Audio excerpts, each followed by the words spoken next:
Лекциянын темасы Россия падышачылыгынын Кыргызстандагы колониялык саясаты. Алдыңкы лекцияларда Кыргызстан Россия империясына кандайча каратылгандыгы жөнүндө сөз кылганбыз. Россия империясына 1855-1865 жылдары каратылган кыргыз уруулары Батыш Сибирь губернаторлугуна караштуу Семипалатинский областынын Алато округуна кирген. 1865 жылы Арал деңизинен Ысык көлгө чейинки аралыкты камтыган Түркістан обласы түзүлгөн. Бул областка генерал Черняев жетекчилик кылган. 1867 жылы Түркістан областы Түркістан генерал губернаторлугу болуп түзүлгөн. Бул областка адегенде Сырдария жана Жети Суу областтары караган. Кыргызстандын түндүгүндөгү Талас обласы Сырдария обласына, ал эми Кыргызстандын калган түндүк бөлүгү Жети Суу обласына караган. Жети Суу обласынын борбору Верный шаары болгон. Жети Суу обласынын генерал Колпаковский жетектеген. Областтар уездерге, уездиктер болуштуктарга, ал эми болуштуктар айылдарга бөлүнгөн. Болуштуктарга 2000-3000ден түтүн адам караган, айылдарга 100дөн 200гө чейинки түтүн караган. 1876 жылы Кокон хандыгы жоюлганда Фергана обласы түзүлүп, бул областты генерал Скобелев жетектегендиги жөнүндө айтканбыз. 1886 жылы Түркістанды башкаруу жөнүндө жобо ишке киришкен. Түркістан генерал губернаторлугу Түркістан крайы деп аталган. Бул Түркістан крайына 4 область карап калган. Биринчиси биз жогоруда белгилегендей Сырдария обласы, экинчиси Жети Суу облусу, үчүнчү Фергана облысы жана Самарканд обласы. Кыргызстандын жери 4 областка бөлүнүп калган. Жогоруда белгиленгендей Талас жергеси Сырдария обласына, Кыргызстандын түндүгүнүн көпчүлүк жерлери Жети Суу обласына, Ферганага түштүк Кыргызстандын түштүгү, ал эми Самарканд обласына, азыркы Баткендин бир бөлүгү, тагыраак айтканда Лейлек жергеси карап калган. Кыргызстандын эли Россиянын башкаруу тартибине ылайык 73 болуштукка бөлүнгөн. Болуштуктарды 3 жылдык мөөнөткө шайланган болуштар, ал эми айылдарды 3 жылдык мөөнөткө шайланган старосталар башкарган. Волостин жетекчилерин болуштар жетектеген, ал эми айылдарды старосталар, кыргыздар буларды старчындар деп койгон. Кыргызстанда башкаруу системасы негизинен жарым-жартылай аскердик мүнөздө болгон. Генерал губернаторлукту орус офицерлери жетектеген, уездин башчылары дагы орус офицерлеринен болгон. Ал эми болуштуктар менен айылдарды негизинен кыргыз элинен чыккан, мурунтадан эле саясий бийликке аралашып жүргөн байлардан, манаттардан тандалып шайланган. Кыргыз элинен чыккан мыкты билермандар уезди башкарууга тикеден тике катыша алган эмес, алар уездин начальниктеринин жардамчысы катарында гана кызмат өтөгөн. Мисалы, Айтылуу Шабдан Баатыр, ошол Пишпек адегенде Токмок, андан кийинки Пишпек уезди деп аталган уездин начальнигинин жардамчысы катары эсептелген. Ал эми Пржевальскийдеги уездин начальнигине Тилекмат уулу Чыныбай жардамчылык кылган. Ошентип Россияга карагандан кийин Кыргызстанда Россия империясынын мыйзамдары менен башкаруу жүргүзүлгөн. Натыйжада кылымдардан бери келаткан феодалдык уруулук башкаруу тартибине акырындык менен чек коюлган.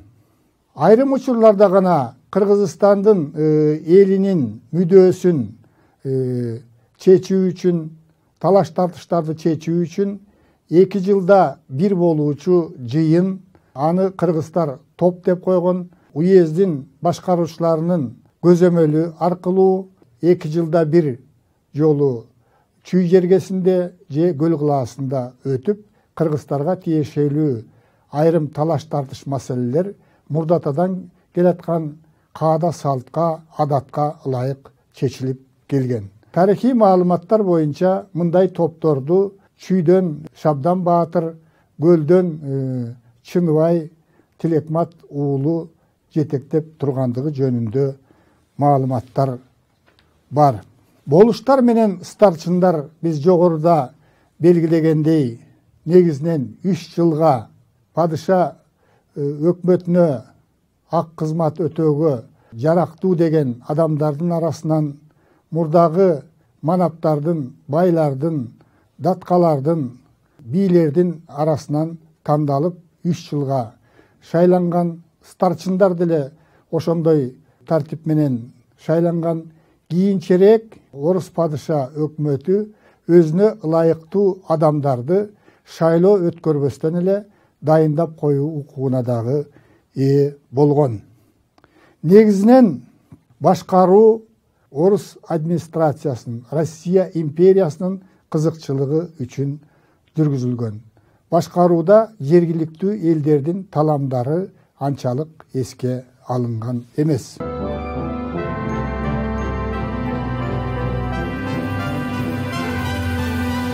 Россия империясынын колониялык саясаты негизинен жер саясатынан ачык көрүнгөн.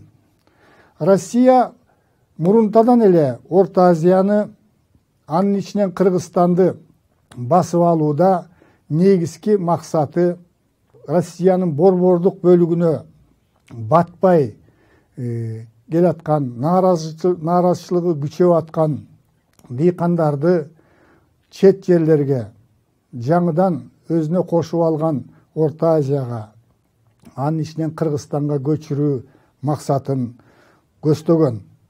Буга чейин Орто Азияга келген, анын ичинен Кыргызстанга келген саякатчы окумуштуулар Пржевальский, Семенов, Тяньшанский Кыргыздын Орто Азияны, анын ичинен Кыргызстандын жерлерин изилдеп, кайсы жерлерге кандай дыйкандарды жайгаштырууга болот, бул жерлердин климаты кандай кен байлыктары бар, дыйканчылыкка ылайыктуу жерлерди аныктоо боюнча бир топ иштерди жүргүзүп кеткен. 1867 жылы Токмок менен Караколдо атайы келе турган дыйкандарды жайгаштыруу үчүн пункттар ачылып иштей баштаган. 1868 жылдан баштап келген дыйкандар Кыргызстандын жерине жогоруда белгиленген Токмоктогу жана Караколдогу жерге жайгаштыруу пункттарына келип, алардын жайгаштыруусу боюнча Сары Өзөн чүйгө жана Ысык көлдүн айланасына отурукташа баштаган. Тарихи маалыматтар боюнча 15 жылдын ичинде, тагыраак айтканда 1868-1883 жылдардын аралыгында Сары Өзөн чүй менен көл кылаасында 2,5 миң түтүн орус дыйкандары көчүп келип, Сары Өзөн чүй менен Ысык көлдө 36 украин орус кыштактары пайда болгон. Падыша өкмөтү бул жака орус украин дыйкандарын көчүрүү менен өзүнүн бул жактагы таянычын, дыйкандардын, орус дыйкандарынын бай катмарын түзүүгө аракет кылган. Ушул максатта көчүп келген дыйкандардын ар бирине 30 десятинадан 1 десятина 1,2 гектарға барабар 30 десятинадан жер бөліп берген. Аларды 15 жылға салықтан бошотқан, 15 жылға аскердік қызматтан бошотқан. Жергілікті елден өзінің меншігін қорғош үшін жана жергілікті елге сес көрсөтүш үшін көчүп келген орус дыйкандарына падыша өкмөтү колдоруна мынтык жана ок дары берген. Маалыматтар боюнча Түркістанға көчүп келген ар бир экинчи дыйкандын колунда мынтык ок дарысы менен болгон. Мисалы, Сырдария областынын генерал-губернатору Градеков Түркістандагы ар бир орус-украин кыштагы Россия армиясынын bir батальонуна барабар аскердик күч деп бекеринен айткан эмес. 1901 жылы эле Түркістандагы дыйкандарда 20 миңге жакын мылтык болгондугу архивдик маалыматтарда көрсөтүлгөн. 1890 жылдары келген дыйкандардын саны 2 эсеге көбөйгөн. 1896 жылы эле Пржевальск жана Пишпек уездеринде дагы жаңы 26 орус-украин кыштактары пайда болгон. Келген дыйкандар адатта чүйдөгү жана ысык көлдөгү дыйканчылыкка эң ылайыктуу, кара топурактуу, сууга жакын жерлерге жайгаштырылган. Адегенде отурукташтыруучу башкармалыктын көрсөтмөсү боюнча, мисалы чүй жергеси 3 линия боюнча өздөштүрүлүп, орус-украин дыйкандары жайгаштырылган. Биринчиси бул негизги азыркы трасса өткөн чөлкөм. Ушул жерде батыштан чыгышка карай адегенде почта бөлүмдөрү жайгаштырылган. Почта бөлүмдөрүнүн аралыгы болжол менен 20-25 километр. Мунун максаты 1 саатта ушул ат менен бир почтадан экинчи почтага жеткидей аралыкта жайгаштырылган. Ошол почталардын айланасына кийин орус кыштактары өзүп чыккан. Почталардын аралыгы мен жогоруда айткандай болжол менен 20-25 километр болгон. Ошентип, мисалы Пишпек уездин борбору болсо, андан чыгышты карай Кантта дагы бир орус кыштагы, ал эми батыш жагында Александровка, түндүк жагында Георгиевка, ал эми түштүк жагында Воронцовка сыяктуу ушундай аралыктары 25 чакырым аралыкта шахмат түрүндө чүйдүн жергесине 3 линия менен дыйкандардын кыштактары жайгаштырылган. 1891 жылы падыша өкмөтү талаа жобосу деген эрежени иштеп чыгып, бул жобо боюнча жергиликтүү элдердин жерге карата укугу чектелген. Анткени бардык жерлер Кыргызстандагы падыша өкмөтүнө мамлекетке тиешелүү деп эсептелген. 19-кылымдын 90-жылдарында келген дыйкандар Кыргызстандын түштүгүнө көчүп келе баштаган. Жергиликтүү элдин нааразылыгынын өзүп кеткендигине байланыштуу 20-кылымдын башында, агыраак айтканда 1900 жана 1905 жылдары Түркістанға орус дыйкандарын көчүрүү иши чектелген. Ушуга карабастан келген дыйкандар өз алдынча дагы Түркістанга көчүп келе баштаган. Өз алдынча көчүп келген дыйкандардын саны 1902 жылы эле Пишпек уездинде 1,2 миң дыйкан чарбасына жеткен экен. 1905-7 жылдардагы биринчи буржуазиялык революция болуп өткөндө Россия империясы дыйкандардын Түркістанга көчүшүнө кайрадан жол ачкан. 1906 жылы Түркістанда 77 миң дыйкан көчүп келген. Алардын 40 миңи Жети сууга жайгаштырылган, 27 миңи Фергана областына жайгашкан. Аларга дагы эле жергиликтүү элдин эсебинен жерлер бөлүнүп берилген. Көчүп келүүнүн натыйжасында Кыргызстандын калкы 1913 жылы 864 миңге жеткен.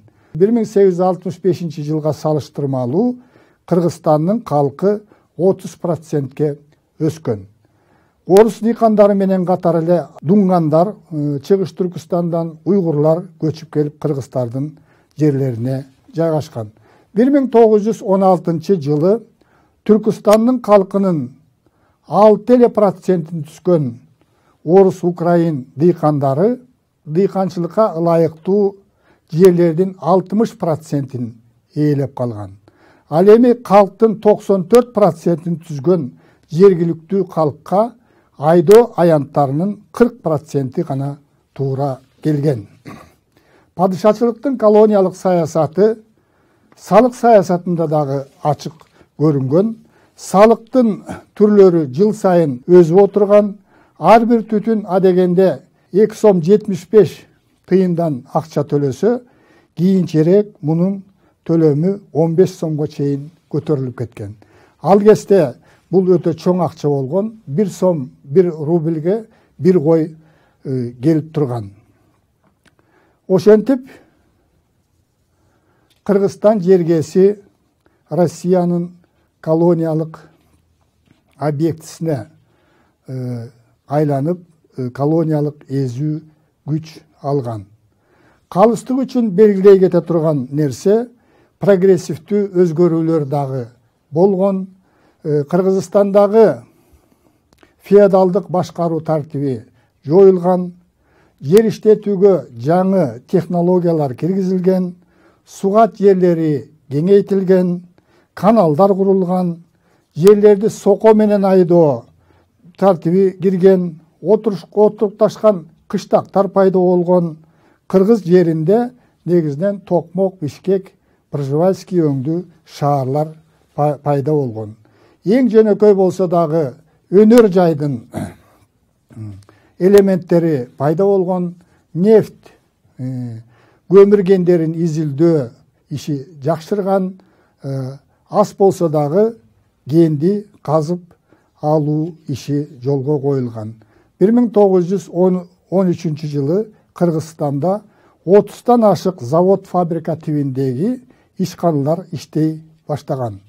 Бирок алардын өндүргөн продукциясы 5%-тен дагы ашкан эмес. Буларда калктын 0,13% гана иштеген. Ошентип Кыргызстанда Россияга кошулуу менен акча товар маселелери дагы акырындык менен жандана баштаган. Ишканаларда аз болсо дагы 30-тан 40-тан адамдар иштеген. Жыйынтыктап айтканда, Россия падышачылыгы Кыргызстанда колониялык саясат жүргүзгөн. Колониялык саясат негизинен жер саясатында, салык саясатында ачык көрүнгөн. Ошону менен катар Кыргызстанда Россия империясынын жүргүзгөн саясатынын натыйжасында коомдук мамилелер жаңыча өнүгө баштаган.